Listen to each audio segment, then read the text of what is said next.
Now then, yeah, just got a bit of news. My girlfriend's had 2 positive lateral flow tests, so she's gone this morning for PCR test. So yeah, I've got to wait a day or 2 for that, so fingers crossed it's a negative, because otherwise I'm going to have to isolate for 10 days. So yeah, other than that though, I went out recently around another local monument, Penrith Castle, so yeah, sit back, grab a beverage, and we're going to have a tour around Penrith Castle.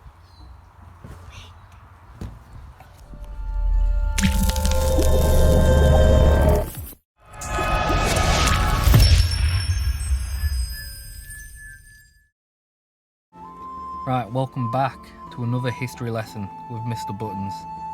Today we're focusing on another local castle at Penrith. The castle depicted in about 1430, showing the buildings as they appeared after alterations made by Richard Neville, Earl of Salisbury. Defending the border. Penrith Castle was built at the end of the 14th century by Ralph Neville, who played a key role in the defence of the Scottish borders. Bloody Scots again! Ralph Neville was granted the manor of Penrith in 1396 and built the castle soon afterwards. As Warden of the West March, he was responsible for the defence of this area against the Scots. Contrary to what might be expected, the castle was not built at the highest point of the hill, which lies 170 metres away. Its location was chosen because it was probably of a site of an old Roman fort, the banks and ditches of which could be conveniently reused for the defensive function.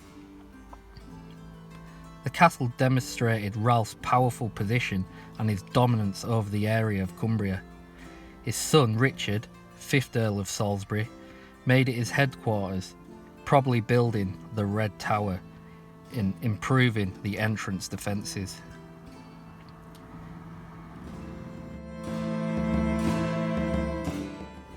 It has long been thought that Penrith Castle was built by William Strickland, later Bishop of Carlisle, but there is no direct evidence for this.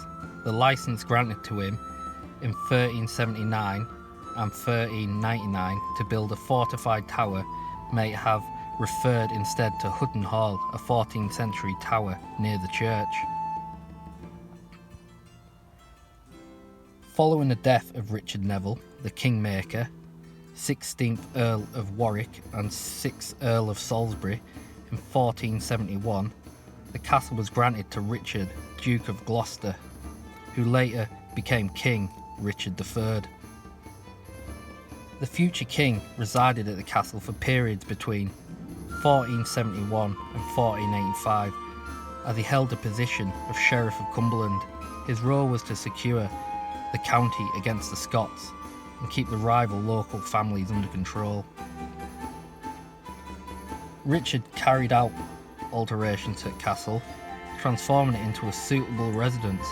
Large windows, probably to light private apartments, were inserted in a raised external wall. A new gatehouse and a tower were also constructed at this time. After Richard became king, the castle remained crown property, but it was not used again as a permanent residence.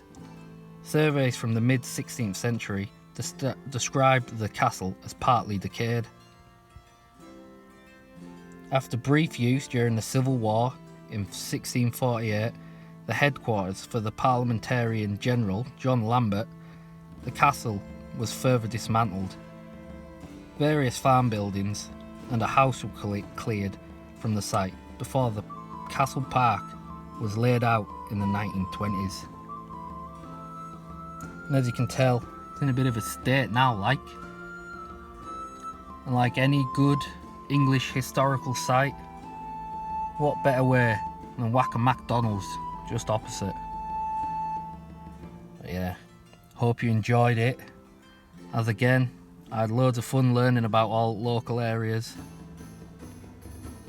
So, I'll see you on my next history lesson with Mr. Buttons.